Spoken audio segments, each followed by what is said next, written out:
Halo semua, akhirnya kita sampai pada sesi terakhir yaitu sesi 10, di mana pada sesi ini adalah kita melanjutkan materi dari sesi sebelumnya yaitu tentang barisan.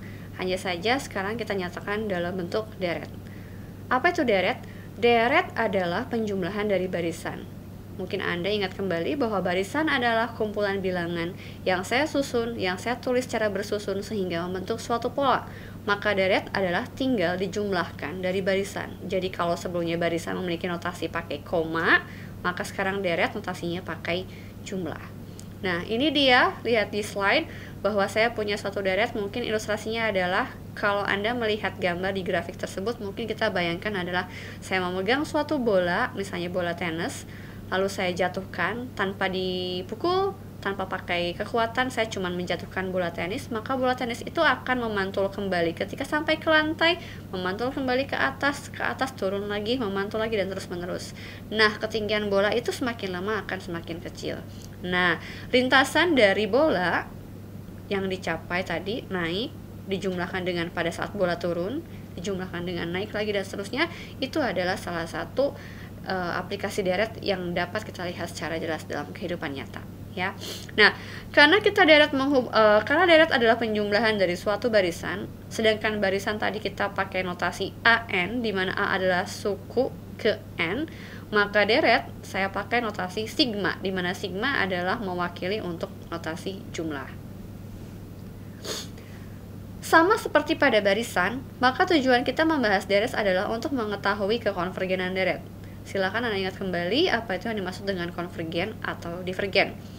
Nah, ingat kembali bahwa suatu barisan dikatakan konvergen ketika N menuju tak hingga, AN-nya menuju suatu nilai.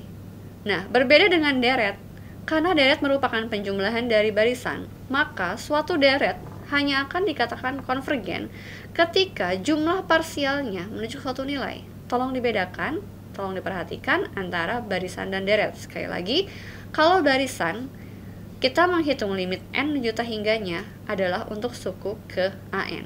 Nah, sekarang, kalau saya misalkan jumlah parsial dari sebanyak N suku pertama, misalnya A1 tambah A2, A3, maka saya asumsikan hasilnya adalah S3.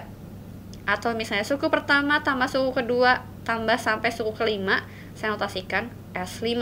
Berarti kalau saya jumlahkan A1 plus A2 sampai AN, maka saya notasikan SN. Dan kapan suatu deret dikatakan konvergen? Suatu deret dikatakan konvergen kalau SN-nya menuju ke suatu nilai. Jadi bukan AN-nya lagi yang menuju ke suatu nilai, tapi melainkan SN-nya. Sebagai contoh, perhatikan example yang pertama.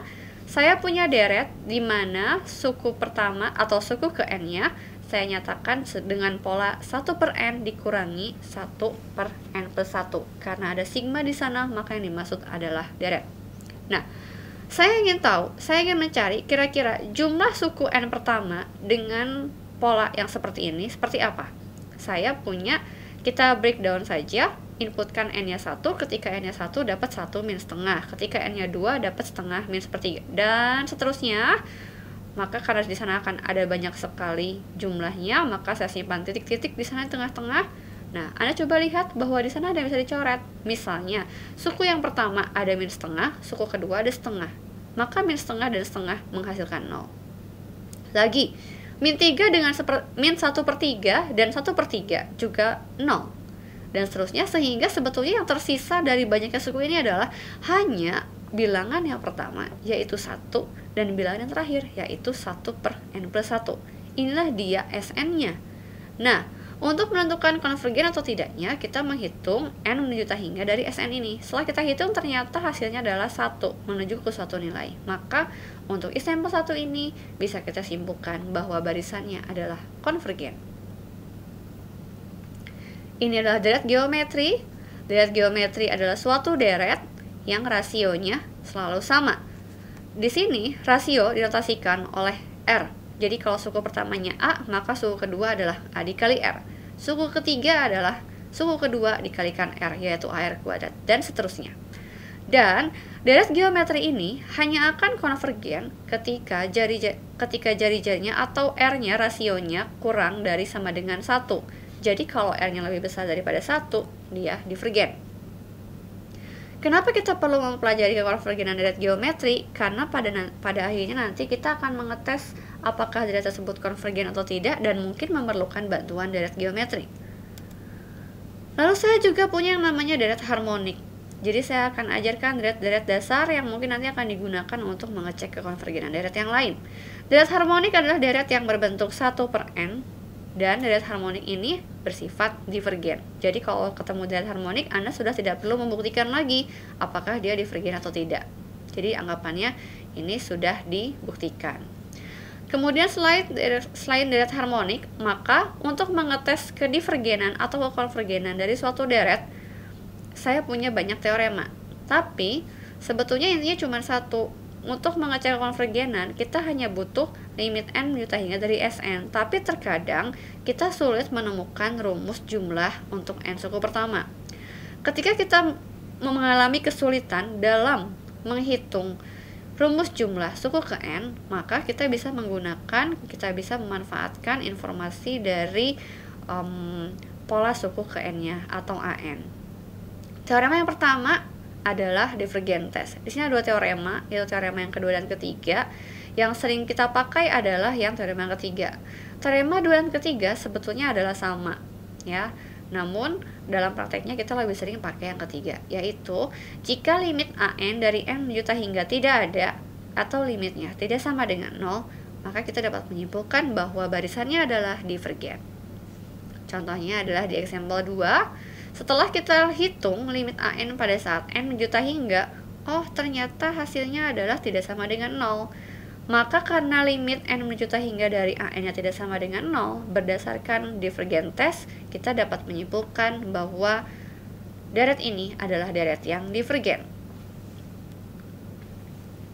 Cara lain untuk menentukan kekonvergenan dari suatu barisan adalah dengan menggunakan integral test. Ketika kita memiliki integral test, berarti Anda harus punya kemampuan untuk mengintegralkan suatu fungsi. Dan integral yang dimaksud di sini memiliki batas dari 1 sampai ta hingga. Jika Anda lihat di slide, Anda punya sigma an dan Anda punya integral fx. Integral fx ini, fx sebenarnya adalah bentuk lain dari an. Jadi saya anggap saja bahwa pola suku ke n, an, itu saya nyatakan sebagai fn. Lalu saya hitung seperti biasa. Dan ternyata jika kita memakai integral test ini, dia barisannya akan konvergen kalau hasil integralnya juga konvergen. Jadi kalau hasil integralnya divergen, maka barisannya juga divergen. Nah, pertanyaannya adalah, kapan suatu integral dikatakan konvergen? Suatu integral dikatakan konvergen jika hasilnya adalah suatu nilai, dan dikatakan divergen jika hasil integral tersebut adalah plus atau minus ta hingga. Misalnya pada example 3, saya punya deret dengan rumus suku ke n-nya adalah 1 dibagi n kuadrat plus 1. Jika saya mengetes dengan menggunakan integral test, maka saya punya integral 1 sampai ta hingga dari 1 dibagi x kuadrat plus 1. Sedangkan hasil integral dari 1 per x kuadrat plus 1 adalah arcus tangen x. Lalu saya input batas-batasnya, batas atas dikurangi batas bawah, ternyata hasilnya adalah pi per 4. Karena hasilnya merupakan suatu nilai yang tidak sama dengan plus minus ta hingga, maka saya bisa menyimpulkan bahwa deret ini adalah konvergen. Deret lain lagi selain deret geometri, selain deret harmonik, saya juga punya yang namanya deret P. Deret P adalah deret yang bentuknya adalah sigma 1 dibagi n pangkat P. Ketika P-nya sama dengan 1, maka dia akan menjadi deret harmonik. Dan deret harmonik adalah deret yang divergen. Nah, kedivergenan dan kekonvergenan dari deret P itu dibagi atas dua daerah. Daerahnya berdasarkan pangkat P. Jika P lebih besar dari 1, maka deret akan konvergen, dan sebaliknya jika P kurang dari sama dengan 1, maka deretnya adalah divergen. Inilah beberapa contoh deret P. Untuk yang example 4, nomor A, kita lihat bahwa ini adalah deret P dengan P adalah 2. Karena P-nya lebih besar daripada 1, maka untuk yang deret yang nomor A adalah konvergen. B, untuk yang B saya punya 1 per akar N, berarti N-nya pangkat setengah. Ketika P-nya sama dengan setengah, berarti kurang dari 1. Sehingga deret ini adalah deret P dengan P kurang dari 1. Maka ini adalah divergen. Demikian juga dengan N pangkat min 1,001. N pangkat min 1,001 bisa dituliskan dalam bentuk 1 dibagi N pangkat 1,001. Sehingga karena P-nya lebih besar dari 1, kita dapat menyimpulkan bahwa deret yang nomor C adalah deret yang konvergen. Cara lain untuk mengecek apakah deret tersebut konvergen atau tidak, dan ini adalah cara yang biasanya paling ampuh karena hampir bisa dipakai untuk semua jenis deret, walaupun ada beberapa yang mungkin bisa gagal, yaitu uji rasio. Uji rasio ini melibatkan suku ke N plus 1, karena kalian akan menghitung limit dari N menuju T hingga dari absolut AN plus 1 dibagi AN. Dan kriterianya dibagi menjadi 3, yaitu ketika hasil limit tersebut kurang dari 1, maka deretnya otomatis konvergen. Tapi ketika hasil limitnya lebih besar sama dengan 1, maka deretnya divergen. Lalu bagaimana jika sama dengan 1? Jika hasil limitnya sama dengan 1, maka uji ini gagal. Lalu bagaimana jika gagal? Jika gagal, artinya kita tidak bisa menentukan apakah deret tersebut konvergen atau divergen. Oleh karena itu, Anda harus cari cara lain, yaitu cara-cara yang sudah saya jelaskan sebelumnya selain uji rasio. Sebagai contoh, saya punya deret yang bentuknya seperti yang ada di slide, min 1 pangkat bla bla bla. Nah, di sana ada min 1, berarti deretnya ganti tanda, mulai dari plus minus plus minus. Tapi ingat kembali bahwa uji rasio adalah menghitung limit dengan absolut.